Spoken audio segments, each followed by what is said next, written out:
आप सभी को मेरा नमस्कार। तो दोस्तों, आज मैं आपके लिए इस वीडियो में गणेश जी भगवान और 3 बुढ़िया माई की कहानी लेकर आई हूँ। तो प्रेम से बोलिए गणेश जी भगवान की जय हो। दोस्तों, एक समय की बात है। एक गांव में एक बुढ़िया अम्मा अपने 3 बेटों के साथ तथा उनकी पत्नियों के साथ एक छोटे से घर में रहा करती थी। बुढ़िया अम्मा की उम्र काफ़ी ज़्यादा हो गई थी, जिस कारण से वह काफ़ी ज़्यादा बीमार रहती थी और चलने फिरने में भी उन्हें दिक्कत होती थी। वह बुढ़िया अम्मा हमेशा श्री गणेश जी महाराज की पूजा आराधना करने में लगी रहती थी। बुढ़िया अम्मा का कहना था कि उसे मरने से पहले श्री गणेश जी भगवान के दर्शन हो जाए। विघ्नहर्ता श्री गणेश जी महाराज के दर्शन के कारण वह बहुत सारे मंदिरों में जाया करती थी और वहाँ पूजा आराधना किया करती थी। एक दिन बुढ़िया अम्मा श्री गणेश जी महाराज के मंदिर में जाती है और पूजा पाठ करती है। तभी पीछे से एक पुजारी जी आते हैं और कहते हैं कि अम्मा जी, आप रोज श्री गणेश जी भगवान की पूजा पाठ करते हो और उनके दर्शन करना चाहती हो। यदि आप सही में भगवान श्री गणेश जी महाराज के दर्शन करना चाहते हो तो आपको तीर्थ यात्रा पर जाना चाहिए, क्योंकि तीर्थ यात्रा पर देश विदेश के बहुत सारे मंदिर श्री गणेश जी महाराज के बनाए गए हैं। वहाँ दर्शन करके शायद आपको कुछ लाभ मिल जाए।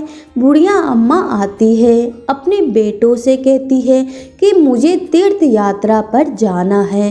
तीनों बेटे मिलकर उनके जाने की व्यवस्था कर देते हैं। जाने के वक्त में सब कहने लगते हैं कि अम्मा जी, अगर आपके साथ हम लोगों में से कोई और जाएगा तो आपको आने जाने में तथा रहने में कोई दिक्कत नहीं होगी। लेकिन बुढ़िया अम्मा कहती है कि कोई बात नहीं, मैं अकेले ही चली जाऊंगी।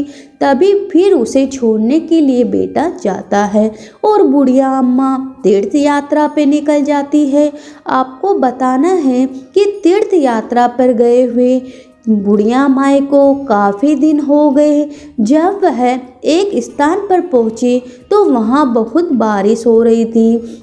बुढ़िया अम्मा सोची कि आज की रात यहीं धर्मशाला में रुक जाते हैं। वहाँ पहले से 2 और भी स्त्रियां आराम कर रही थी जो तीर्थ यात्रा के लिए आई थी। उसी के साथ बुढ़िया अम्मा भी आराम करने लग गई। जब रात बहुत ज़्यादा हो गई और ठंड बढ़ने लगी तो तीनों कहने लगी, अब तो चादर निकालना ही पड़ेगा। तीनों अपनी अपनी चादर को ओढ़कर जब सोने लगी तभी गणेश जी भगवान वहाँ उनकी परीक्षा लेने के लिए एक भिखारी जो बारिश में भीगा हुआ है और उनके पास आकर कहते हैं कि माई, मुझे बहुत ज़्यादा ठंड लग रही है, क्या किसी के पास कोई चादर हो तो मुझे दे दीजिए।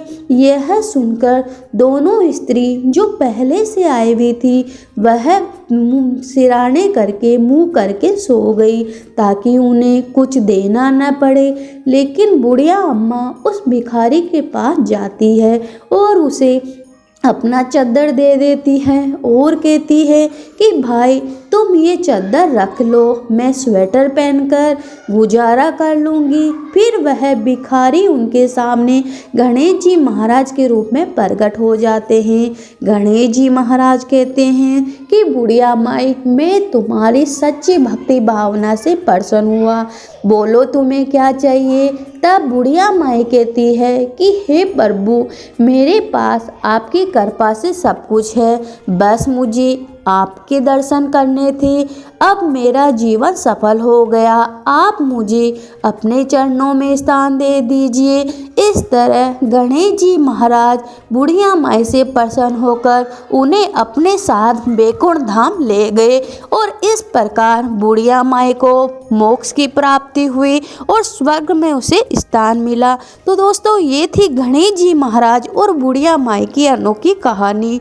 हे गणेश जी महाराज, आपकी कहानी सुनने वाले, हुकारा भरने वाले सभी की आप मनोकामना पूरी करना, सभी पे अपना आशीर्वाद बनाए रखना। तो प्रेम से बोलिए गणेश जी भगवान की जय हो।